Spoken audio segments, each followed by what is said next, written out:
Election आएपछि सबै नेताहरूले आफ्नो रङ फेर्छन्। सत्ताको पावर र गद्दी आफ्नो हातमा हुँदा बाघ बन्छन् अनि चुनाव आएपछि लुसे बिरालो बनेर घर घरमा भोट माग्न जान्छन्। इलेक्सन अगाडि चाहिँ जेन्जी भनेकै आतंककारी हो भन्छन्।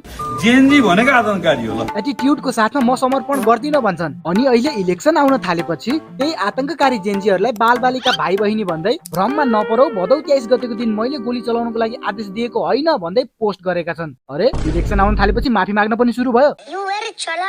अनि यार यो इलेक्सनको क्याम्पेनमा अरूको त थाहा भएन तर ऋषि धमालालाई चाहिँ माने मैले। यो मान्छेले के गरेन होला के उखु काट्ने ट्र्याक्टर चलाउने जलेबी बनाउने यार यतिको नेता भएपछि अरू के चाहियो नेपालीलाई। ऋषि धमालाले जलेबी बनाएर आउँदा जलेबीवालालाई यस्तो फाइदा भयो रे झन् मन्त्री बन्नु भयो भने हाम्रो देशलाई कस्तो फाइदा होला। थ्याङ्क्स।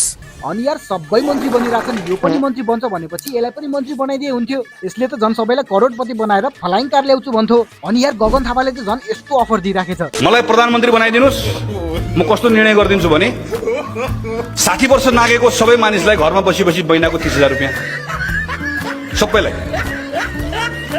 18 वर्ष पुगेको सबै मान्छेलाई एउटा मोबाइल फ्री त्यसमा दिन आइफोन चलाउने कि स्यामसङ चलाउने खोजी यार यस्तो नेता पाएपछि हामीलाई किन चाहियो हर्क बालेन रवि।